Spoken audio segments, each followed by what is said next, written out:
네, 오늘은 뉴욕 연은의 소비자 전망 서베이 살펴보도록 하겠습니다. 설문조사 내용이고 지금 6월달 데이터를 정리를 했습니다. 종합적으로 정리를 해서 말씀을 드리면 현재 지난달 대비 대부분의 대답이 다 개선되는 것으로 나왔고요. 전반적으로 중요한 항목들 다 짚어드리긴 할 테고, 오늘 먼저 보시면 현재 재정 상황에 대한 응답 변화입니다. 전반적으로 인식이 개선됐다. 직전달 대비 변화를 보여주고 있고, 1년 전과 비교를 했을 때 지금이 더 좋냐 나쁘냐, 더 나은 상태냐 나쁜 상태냐, 이런 변화의 표를 그래프로 정리를 한 건데요. 보시면 더 나쁜 상태라고 응답한 비율이 지난달보다 더 떨어졌고, 더 나은 상태라고 응답한 비율이 증가를 한 것이죠. 이런 추세이기 때문에 전반적으로 인식이 개선됐다. 이렇게 볼 수가 있고, 더 나쁜 상태라고 응답한 비율이 이렇게 큰 폭으로 줄어든 거에 비해서 더 나은 상태라고 응답한 비율 자체는 상대적으로 더 큰 변화를 가져오지 못했습니다. 따라서 향후 재정 상황에 대해서 회복 기대감을 갖고 있다, 이렇게 해석되기보다는 구조적인 저성장 국면의 특징을 보여주고 있는 게 아니냐, 이렇게 정리를 할 수도 있고요. 다음은 1년 후의 경제적인 부분에서의 변화입니다. 보시게 되면 긍정응답자와 부정응답자로 제가 분류를 했고, 이 차트의 흐름이 공교롭게도 주요 이슈가 생길 때마다 역전돼 왔던 것을 확인할 수가 있고요. 특히나 눈여겨봐야 될 부분은 이 긍정응답자의 흐름인데, 물론 직전 달에 비해서 더 증가를 했습니다. 2.53%포인트가 늘어나서 이렇게 반등을 했고, 부정응답자는 더 줄었죠. 마이너스 1.35%포인트가 줄면서 결과적으로는 3.88%포인트가 직전 달 대비 개선됐다, 이렇게 볼 수가 있는 겁니다. 부정응답자는 줄고 긍정응답자는 늘었기 때문이죠. 그렇긴 하지만 아직도 이 파란색 부정응답자가 역전된 상황이 유지가 되고 있습니다. 이게 역전이 된 지 4개월 차에 접어들었고요. 계속해서 유지가 되고 있다는 게 중요하게 해석되어야 할 부분입니다. 과거 흐름 보시면 이렇게 역전됐던 구간은 모두 경기가 부정적으로 흘렀던 구간인데, 이렇게 잠깐 역전됐던 상황이 팬데믹 발발 때고요. 그리고 기준금리 인상 구간, 이렇게 역전이 되었고, 그리고 이번에는 관세 전쟁으로 불러왔던 그런 불확실성이 또 역전을 만들었습니다. 이런 흐름도 지켜보는 게 의미가 있다, 이렇게 봐야 되고요. 사실상 긍정인식이 반등을 하긴 했으나 여전히 전체 응답자 중에서 부정응답자가 더 많은 우세한 상황이 지속이 되고 있다, 이렇게 정리를 할 수가 있고요. 그리고 긍정응답자의 흐름 추이 보시게 되면, 큰 그림에서 보게 되면 과거의 고점 수준의 회복은 아직 한참 멀었다, 이렇게 볼 수가 있겠죠. 팬데믹 이전에 긍정응답자의 고점 수준이 85%를 넘어섰던 그런 구간이거든요. 이와 비교를 해보면 아직 낮은 수준에 떨어져 있는 그런 모습이고, 따라서 이 부분만 놓고 보더라도 경기 신뢰 회복에 대한 그런 변화는 상당히 제한적이다, 이렇게 볼 수가 있습니다. 그리고 부정응답자의 흐름 놓고 보더라도 팬데믹 때, 기준금리 인상 때, 그리고 관세 전쟁 때 결국에는 이런 부정인식이 끌어올리면서 역전이 됐던 상황을 확인할 수가 있고요. 중요한 부분은 지금 지난달 대비 전반적인 소비자 전망 서베이 결과가 대체적으로 다 개선된 것으로 나왔다고 하더라도 아직까지 이런 역전된 상황이 4개월째 지속 중이라는 상황, 따라서 전반적인 경기 낙관론이 아직 뚜렷하게 자리 잡고 있는 그런 모습은 아니다, 이렇게 정리를 할 수가 있습니다.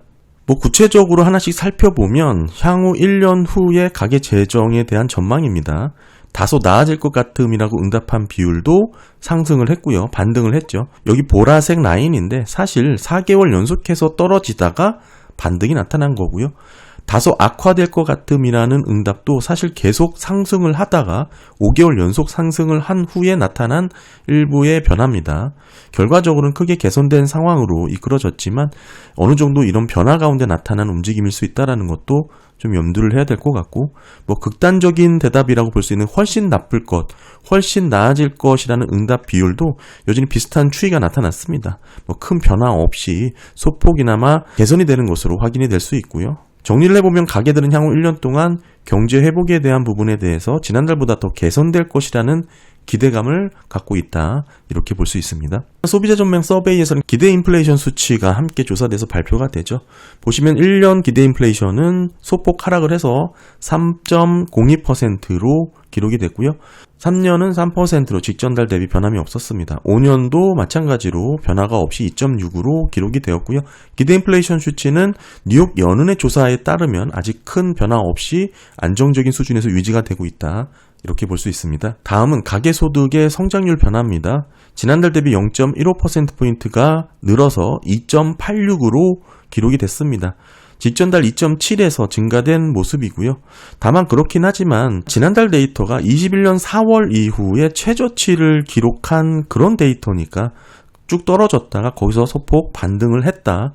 이렇게도 볼 수가 있는 부분이고요. 따라서 이런 모습은 집계 이후 전체 평균이 2.79니까 그에 비해서 높은 결과를 갖고 왔고 직전 1년치는 2.95입니다. 그에 비해서는 낮다. 그런 모습으로 위치를 했고 다만 집계 이후 전체 평균은 상당한 인플레이션 구간에 따른 데이터가 포함이 된 결과이기 때문에 어느 정도 감안을 해서 보시면 좋을 것 같습니다. 궁극적으로는 직전 1년 평균치보다는 낮다라는 측면에서는 가계소득 성장률이 완만하게 둔화되고 있다. 이렇게 정리를 할 수가 있고요. 다음은 직장을 잃게 되면 향후 3개월 이내에 일자리를 구할 수 있는 확률입니다. 6월달 49.59로 직전달에 비해서 1.15%포인트가 더 떨어졌습니다. 최근 저점이 바로 여기죠. 4월 달인데 49.23이거든요. 별 큰 차이 없는 근접한 상황까지 낮아졌다. 이렇게 볼 수가 있고 직장을 잃게 되면 빠르게 일자리를 구할 수 있는 확률이 떨어졌다. 이렇게 볼 수 있는데 추이 자체가 계속 낮아지고 있는 모습입니다. 사실상 22년 11월 고점이 58.2 여기거든요. 이 이후에 가파르게 하락을 했고 어느 정도 기술적 반등도 있었지만 재차 하락세를 이어나가고 있는 그런 모습을 보이고 있습니다. 기업들의 입장에서는 채용을 꺼리는 모습이고 일자리 자체가 줄어든 그런 상황이다. 한번 실직을 하게 되면 빠르게 재취업할 수는 없는 그런 고용시장의 현황을 여실없이 보여주고 있는 서베이 결과다라고 볼 수가 있습니다. 사실상 직전 저점과 근접을 했는데 이 직전 저점의 위치가 팬데믹을 빼고 보면 2014년 5월 이후 최저치까지 떨어졌던 그런 수치거든요.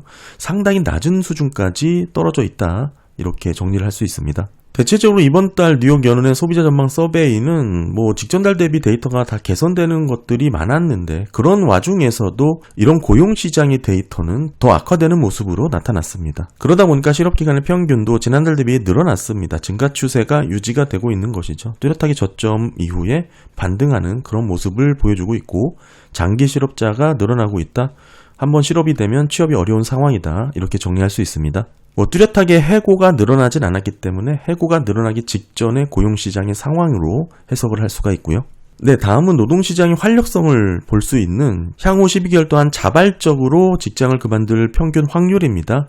6월달 18.79로 지난달 대비 0.52%가 상승을 한 그런 모습입니다. 12개월 평균이 19%니까 이보다 낮고 집계 이후 전체 평균이 20%입니다. 이보다도 낮은 수준이죠. 보시면 뚜렷하게 레벨이 다운돼서 정체 횡보되고 있는 모습이다. 지금 위치가 레벨 다운된 중간 수준에 위치를 했다. 이렇게 볼 수가 있고요. 전반적인 노동시장의 활력도가 떨어져 있다. 이렇게 정리할 수가 있고요. 다음은 향후 12개월 동안 비자발적으로 직장을 잃을 평균 확률이죠. 해고의 가능성인데 6월달 13.96%로 직전달 대비 더 많이 줄었습니다. 직전달 14.83에서 마이너스 0.87%포인트가 줄어서 이 정도 위치를 떨어졌고 지난 1년 평균이 13.89%인데 비슷한 수준에서 유지가 되고 있고요. 집계 이후 전체 평균이 14%입니다. 그보다는 소폭 낮은 그런 모습을 보여주고 있습니다. 따라서 향후 12개월 동안 비자발적으로 직장을 잃을 평균 확률이 증가하고 있긴 하지만 전체 평균보다도 낮다 이렇게 볼 수가 있고요. 보시면 22년 2월 10% 바닥을 기록한 이후에 변동성을 보이면서 뚜렷하게 늘어나고 있는 그런 모습을 보여주고 있습니다. 최근에는 급격하게 증가를 했고 어느 정도 조정을 받고 있는 그런 구간으로 해석을 할 수가 있고요. 전반적으로는 가계의 실업에 대한 불안감이 점진적으로 늘어나고 있는 모습이다. 그런 와중에 고용시장에 대한 활력도가 상당히 떨어져 있다. 뭐 이렇게 볼 수가 있겠죠. 그럼에도 아직 해고가 본격적으로 나타난 건 아니고 그러다 보니까 실업기간의 평균이 증가되고 있는 그런 모습. 그런 와중에서도 직장인들에 대한 서베이 결과 3개월 내 새 직장을 찾을 가능성은 점차 계속 뚜렷하게 줄어들고 있는 추이를 보여주고 있습니다. 그런 모습 가운데 향후 3개월 내 최소 납부금을 지불하지 못할 확률입니다. 연체율 전망이라고 볼 수 있는데 직전 달 대비 크게 줄어서 1.44%포인트가 줄었습니다. 12%를 기록을 했는데 늘어나고 있는 가운데 어느 정도 이 상승 추세를 이탈해서 낮아져 있는 그런 모습을 볼 수 있죠. 지난달 13.45였는데 급감을 했습니다. 이러면서 평균 수준으로 떨어졌다 이렇게 볼 수가 있고 직전 1년치 평균이 13.5%거든요. 그거보다도 낮고 더불어서 집계 이후 전체 평균이 12.26입니다. 그보다도 낮은 수준으로 떨어졌다.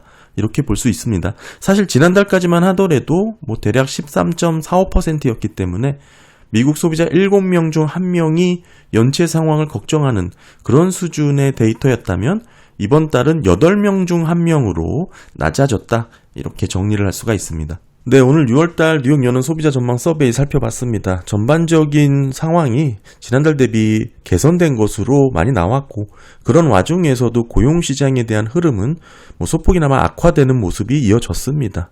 그리고 재정 상황에 대한 회복세도 많이 반영이 됐다. 그렇긴 하지만 전반적으로 부정응답에 대한 우세 상태가 지속이 되고 있다. 이렇게 정리를 할 수 있습니다.